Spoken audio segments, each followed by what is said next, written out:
Morning Pipers, frosty dawn. I'm smoking Cornell and Deal's San Sepolcro in my oldest and most revered legend, whose rim is as black as my soul. And I'm digging it. I'm digging it. I've got several tins of this in the cellar, but this has been in the jar since late fall and about 3 months. And I think it's improved it a little bit. In the beginning, it was a little harsh. It's a very, very strong, dark fired blend. And let's see. Oh, I taped over the Italian dark fired,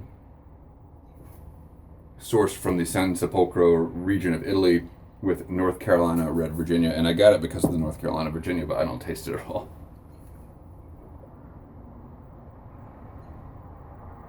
This is a smoker's smoke. This is it's got a wallop in terms of flavor.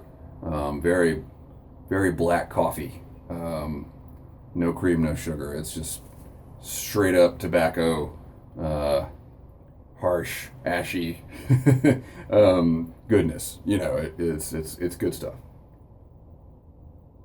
But it definitely benefited from the aging. Anyway, I've got a friend in town. She moved to California after we went to art school together, and we were pretty close because art students you're in the trenches, and we had like every class together by virtue of our terrible, terrible advisors.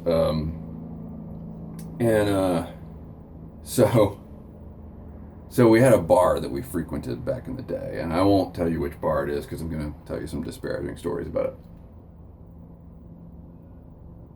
But this is a town where all the bars have themes. Like every bar is like some hipster, pretentious, themey bar. It's just disgusting. And so this place was just a bar, like a working man's pub. And so we would go there because we were just pretentious out from all the art bullshit. We would go there after working in the studio, and there was a lot of stories. There's a lot of stories from that bar. The wings, they had 65-cent wing nights on Sunday. It's just amazing wings. Best wings I've ever had in my life. So anyway, she was in town. We decided to go there last night for old time's sake, which made the second night in a row that I had wings. And I gotta tell you, my 35-year-old intestines don't respond as well as my 21-year-old intestines used to. I've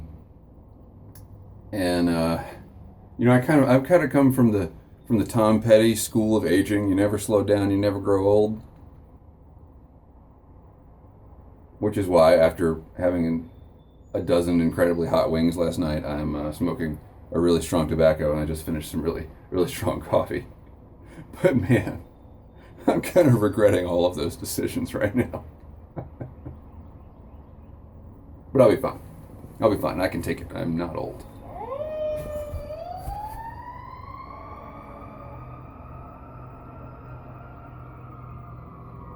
Everything's fine. Everything's cool. I don't know why that siren started up like right in front of my house. Anyway, so we went and we got some wings last night, and I was recalling.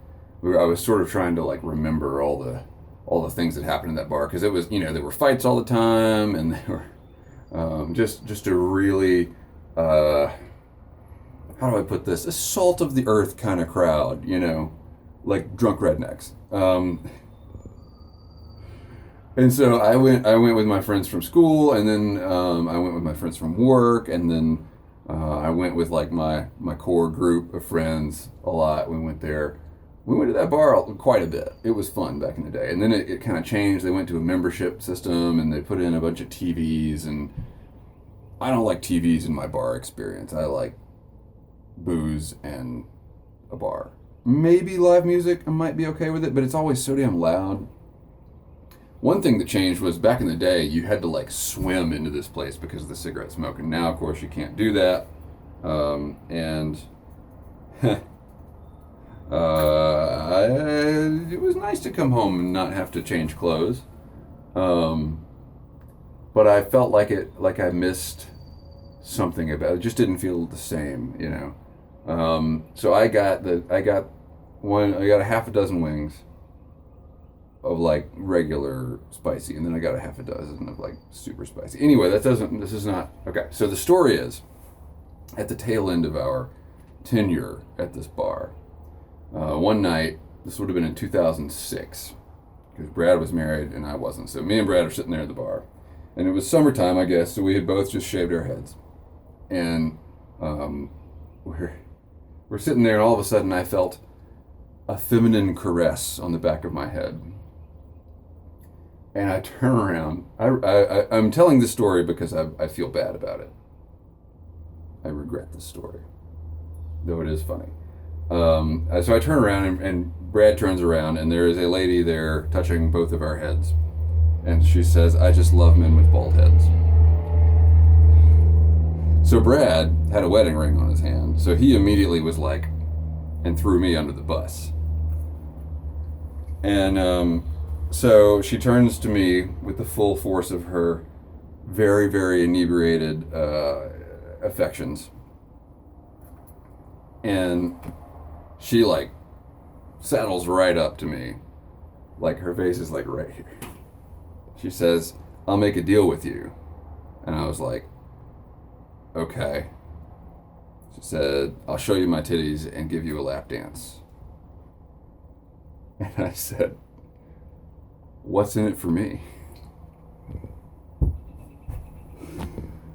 Oh my gosh. I would never. That was a terrible thing to say. That was horrible. I'm a much more compassionate person now. But back in the day I was not. And so she got very, very upset. And then I said, No, I'm sorry. I shouldn't have said that. But I would love to take you up on your offer to get a topless lap dance in the middle of this redneck bar from you. But I'm Amish.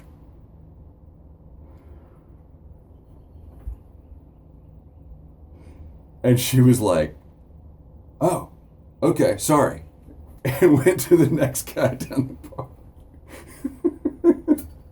And so the next guy also rejected her advances, and she got really mad at him. Started screaming, and the bouncers threw her out.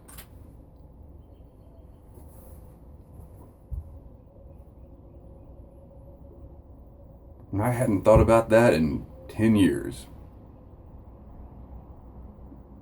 That's a pretty good story. Terrible behavior on my part, but pretty good story.